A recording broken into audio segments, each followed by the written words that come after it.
చూస్ country delight, live better. ఇప్పుడే country delight app ని download చేసుకోండి. ఇదేంటి అసలుకి? అమృత భూమి అని ప్రకృతి వ్యవసాయం మీద ఒక అవేర్నెస్ కల్పించేటువంటి చాలా గ్రేట్ ఫిల్మ్ అది. అందులో టీచర్ పాత్ర, ఎలాగో టీచర్ కాబట్టి కనెక్ట్ అయ్యా. టీచర్ పాత్ర అంటే చేశాను. సో యాక్టింగ్ ఇంట్రెస్ట్ మీకు నార్మల్గా, లేకపోతే ఇంట్రెస్ట్ అనేం లేదు, ఒక మెసేజ్ ఓరియంటెడ్ కాబట్టి. అప్పుడు ఆవిడ డెప్యూటీ సీఎం, సో అప్పుడు ఆవిడకి ఫాలోయింగ్ కూడాను అంతా బాగుంది. సో ఒక ప్రకృతి వ్యవసాయం మీద అలాంటిది చేస్తే మన వల్ల ఒక 10 మంది ఇన్స్పైర్ అవుతే అది ఒక మంచి కార్యక్రమే కదా. సో చేయాలి, అది వాళ్ళ సోషల్ రెస్పాన్సిబిలిటీ కదా. మనకి ఒక ఫాలోయింగ్ ఉన్నప్పుడు దాన్ని మంచి రూపంలో యూస్ చేయడం అనేది that's the best thing you can do. అవును. సో అదే చేశారు అప్పుడు. సో మీరు కూడా యాక్సెప్ట్ చేసేసారు. దాంట్లో నేను కూడా ఉన్నాను. యాక్ట్ చేశారు ఆయన కూడా. నా మీద ఆయన పాత్ర ఇంకా బాగుంటుంది. నా మీద చాలా బాగా యాక్ట్ చేస్తారు అందులో. ఓకే. ఆ మూవీలో సినిమాలు చూస్తుంటారు ఇద్దరు? చూస్తామండి. ఇప్పుడు ఓజీ రిలీజ్ అయింది, చూసారా?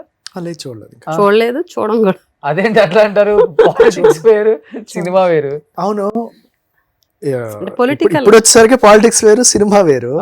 కానీ అక్కడ అలా లేదుగా. పాలిటిక్స్ సినిమా ఒకటేలాగా అయిపోయింది కదా. ఎప్పుడైతే పాలిటిక్స్ సినిమా ఒకటయిందో అప్పుడు ఆటోమేటిక్ అది పాలిటిక్స్ అవుతుంది. ఈ రోజు పాలిటిక్స్ వేరు, సినిమా వేరా? జగన్ గారు ఉన్నారు, బాలయ్య గారు అభిమాని అంటుంటారు. ఇప్పుడు పవన్ కళ్యాణ్ గారు పాలిటిక్స్, సినిమా వేరా? ఇప్పుడు కాదు, ఇప్పుడు రెండు ఒకటైపోయాయి కదా. ఇప్పుడు ఒకటిగానే ఉంటుంది. సో అందుకని చూడరా?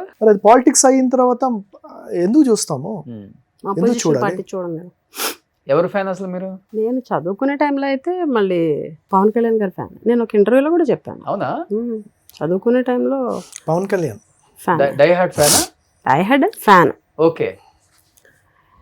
బట్ ఈ పొలిటికల్ ఇది వచ్చిన తర్వాత ఆయన థాట్ ప్రాసెస్ నచ్చలేదు. ఓకే. ఇప్పుడు ఎవరు ఫ్యాను? అల్లు అర్జున్, పుష్ప. ఓ, పుష్ప ఫ్యాన్ ఇప్పుడు. ఓకే. నేను మూవీ చూసాక పోస్ట్ కూడా పెట్టా, పుష్ప మూవీ మీద, మూవీ చిన్న రివ్యూ లాగా రాసి. ఆబ్వియస్గా అల్లు అర్జున్ ఫ్యాన్. అల్లు అర్జున్ యాక్టింగ్ లేకపోతే యాక్టింగ్ అంతే? Style acting. కలిసారు ఎప్పుడన్నా? లేదు, కలవలేదు. మీరెవరు ఫ్యాన్ అండి? నేను అప్పుడు నాగార్జున, ఇప్పుడు ప్రభాస్. ఇప్పుడు ప్రభాస్. ఓకే. మీరు కూడా ఇద్దరిని కలవలేదు?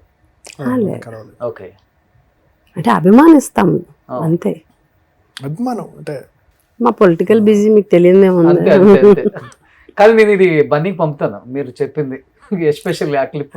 తప్పకుండా. నేను పుష్ప డైలాగ్ కూడా చాలా సార్లు చెప్పాను. ఒక్కసారి చెప్పారా? ఇప్పుడు పుష్పరాజ్ తగ్గేదే లేదని ఎన్నో సందర్భాలు చెప్పాను. పుష్పరాజ్. ఓకే. పుష్పరాజ్ తగ్గేదే లేదు. ఆ స్టైల్లో చెప్పలేదు కదా. అలా అంటారు. మళ్ళీ ఇదో controversy. Politicians side cinema dialogue చెప్పి ఎలాగన్నారు? ఉందండి, పొలిటీషియన్స్ డైలాగ్ చెప్పకూడదా? ఇప్పుడు పొలిటీషియన్స్ అంతా చెప్తున్న సినిమా డైలాగ్ కదా స్టేజ్ల మీద, మీరు కాదా? మీ జగన్ గారే వాడుతున్నారు రప్ప రప్ప రప్ప అని. అదే తప్పు. రప్ప రప్ప డైలాగ్ ఆయన వాడలేదు. అక్కడ ఏముందని చదివారు, అదే చదివి ఆయన స్టైల్లో చెప్పారు. తప్పది. జగన్ సార్ ఎప్పుడు చాలా డిగ్నిఫైడ్. ఒక పబ్లిక్ మీటింగ్ లో ఒక కార్యకర్త అతి ఉత్సాహంతో రప్ప రప్ప అని అతను పెట్టాడు. ఆ పోస్ట్ ని పార్టీ మొత్తానికి ఆపాదించారు. దాంట్లో దిట్ట కదా మరి.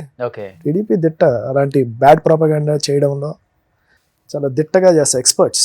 పుష్పశ్రీవన్ గారు, ఒక్కసారి మీ స్టైల్లో డైలాగ్ చెప్పరా ప్లీజ్. పుష్ప ఇక్కడే ఉన్నారు, రాజ్ ఇక్కడే ఉన్నాడు, ఇలా అంటానికి ఏముంది? ప్లీజ్ ఒకసారి. పుష్పరాజ్ తగ్గేదేలే. పుష్ప3 వైల్డ్ ఫైర్ ఉంటది.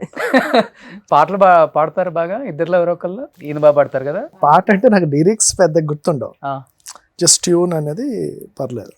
ఎక్కువ ఏ సాంగ్ పాడతారు ఆమె గురించి అయినా కానీ? నేను హిందీ పాట రీసెంట్ గా ఇది ఏదంటే తూ హే తో దిల్ ధడకతా హై, తూ హే తో సాస్ ఆతీ హై, ఆ పాట. ఆమె కళ్ళమ్మ నీళ్ళు వచ్చేస్తున్నాయి ఎప్పుడే.